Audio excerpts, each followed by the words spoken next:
आपण कालही म्हटलं की जालिंदर सुपेकर जे सध्या विशेष पोलीस महानिरीक्षक कारागृह विभागाचे आहेत आणि ज्यांच्याकडे मराठवाड्याचा विभाग आहे, त्यांचं आणि राजेंद्र हगवणेंची पत्नी यांचे मला वाटतं ते काहीतरी मामे भाऊ आत्ते बहीण असं ते नातं आहे. आणि हे फार उल्लेखनीय आहे की सुपेकर यांच्याच काळात निलेश चव्हाणला शस्त्र परवाना मिळाला होता. निलेश चव्हाणने जे शस्त्र बाळगलं आणि जो शस्त्र परवाना आहे तो सुपेकरांच्या काळात मिळालेला आहे. विशेष ग्रामीण पोलिसांनी हा शस्त्र परवाना नाकारलेला होता. ज्या निलेश चव्हाणवर 376, 323, 324, 307 सारखे गंभीर गुन्हे आहेत, ज्या निलेश चव्हाणचा ड्रंक अँड ड्राईव्हमध्ये एक केस आहे, वारजे माळवाडीमध्ये पण एक NC आहे, आणि गुन्हेगारी पार्श्वभूमी असणाऱ्या निलेश चव्हाणला फक्त आणि फक्त तो करिश्मा हगवणेचा मित्र आहे म्हणून ज्या पद्धतीने मदत मिळत गेली किंवा त्याला शस्त्र परवाना देताना आत्ता ज्या गोष्टी पुढे येतात तो सुपेकरांच्या काळात झाला, हे स्पष्ट आहे की सुपेकर असतील किंवा अनेक लोक असतील ज्या लोकांकडून एक राजाश्रय या सगळ्या कुटुंबाला मिळाला, ज्याचा परिणाम म्हणून हे कुटुंब अधिकाधिक उन्मत्तपणे वागत राहिलं. ज्या पदावर जालिंदर सुपेकर आहेत त्यांची आता मागणी होत आहे की त्या पदावर त्यांना निलंबित करण्यात यावं, अशी देखील मागणी आता करण्यात येत आहे. नाही, मला असं वाटतं की मी इतकं काय म्हणता येईल त्याला जबाबदारीने जर बोलायचं असेल तर निश्चितपणे आपण थेट मागणी करण्यापेक्षा सुद्धा मागच्या 10-15 दिवसातलं जालिंदर सुपेकर आणि हगवणे यांच्यातले CDR तपासले गेले पाहिजेत, लोकेशन बघितले पाहिजेत.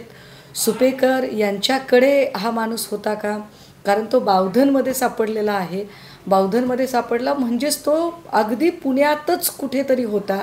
ज्या ज्या लोकांनी त्याला मदत केली ते मदत करणारे कोण आहेत, कुठल्या पक्षाचे आहेत, कुठल्या पदावर आहेत. मध्ये सुशील चांदेरे नावाच्या एका व्यक्तीची चौकशी झाली. हा सुशील चांदेरे म्हणजे पुणे जिल्हा बँकेचा संचालक आहे. काय संबंध आहे सुशील चांदेरेचा किंवा काय संबंध आहे अजून वेगळ्या लोकांचा, ह्या सगळ्याच गोष्टी मला वाटते उजेडात येणं फार गरजेचं आहे.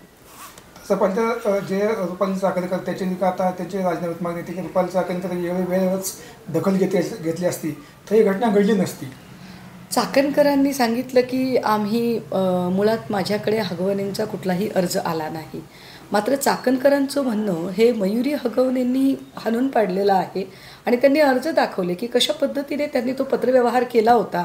मागाहून नंतर चाकणकरांनी जरी ते मान्य केलं असलं तरी याचा अर्थ असा आहे की त्या त्यांच्या कामाबद्दल अजिबातच गंभीर नाही आहेत. ज्या पद्धतीने त्यांना एका वृत्तवाहिनीच्या पत्रकाराने तुम्ही आम्हाला वेळ देऊन वेळ पाळत नाही या संबंधाने त्यांना अगदी चालू कार्यक्रमामध्ये सुनावले किंवा सामाजिक कार्यकर्त्यांनी त्यांच्याबद्दलच्या भावना व्यक्त केल्या. अनेक लेखक, स्त्रीवादी विचारवंतांनी किंवा इतक्या अकार्यक्षम व्यक्तीने पदावर राहू नये. परंतु या सगळ्या लोकांना उत्तर देण्याच्या ऐवजी रुपाली चाकणकर यांना किती पदाचा अहंकार आहे की त्यांनी सरळ सरळ या लोकांना चिल्लर ठरवलं, ज्याचा परिणाम आज पुण्यामध्ये त्यांच्यावर चिल्लर फेको आंदोलन झालं. मला वाटतं करुणा मुंडेंनी स्वतः काही मुली उभ्या केल्या आणि त्यांनी सांगितलं की एवढ्या सगळ्या प्रकरणात चाकणकरांनी असंवेदनशीलता दाखवलेली आहे. खासदार वर्षाताई गायकवाड यांनी सुद्धा रुपाली चाकणकरांनी पद रिकामं केलं पाहिजे यावरती मांडणी केलेली आहे. विशेष आज राष्ट्रवादी काँग्रेस शरदचंद्रजी पवारसाहेब पक्षाच्या महिला आघाडीचे अध्यक्ष रोहिणी खडसे यांनीही मुख्यमंत्र्यांना पत्र लिहिलेलं आहे की चाकणकर या अत्यंत अकार्यक्षम आहेत. लोक तुम्ही काम नाही केलं तर टीका करणार आहेत, लक्षात घ्या. परंतु त्या टीकेला उत्तर देण्याच्या ऐवजी, संयम बाळगण्याच्या ऐवजी टीकाकारांना किंवा प्रश्न विचारणाऱ्या नागरिकांना जर त्या चिल्लर ठरवत असतील तर निश्चितपणे मला वाटतं की अजितदादांनी सुद्धा याचा विचार करायला पाहिजे. जे अजितदादा आदरणीय पवारसाहेबांना प्रचंड मानतात, भलेही काही मतभेद असतील, आणि ते मान्य करतात की त्यांच्या काकांनी हा पक्ष उभा केला आहे, पण तरीसुद्धा जर अजितदादांच्या पक्षातल्या चाकणकर या राष्ट्रवादीला मी शून्य किंमत देते असं वक्तव्य करत असतील तर राष्ट्रवादीला शून्य किंमत देणे म्हणजे राष्ट्रवादी उभी करणाऱ्या आदरणीय पवारसाहेबांच्या कर्तृत्वाला शून्य ठरवणे आहे. आणि काय हे अजितदादांना मान्य आहे का? म्हणजे इतका उन्मत्तपणा, इतका अहंकार आत्तापर्यंत तरी आम्ही कधीच महिला आयोगाच्या संबंधाने बघितला नाही.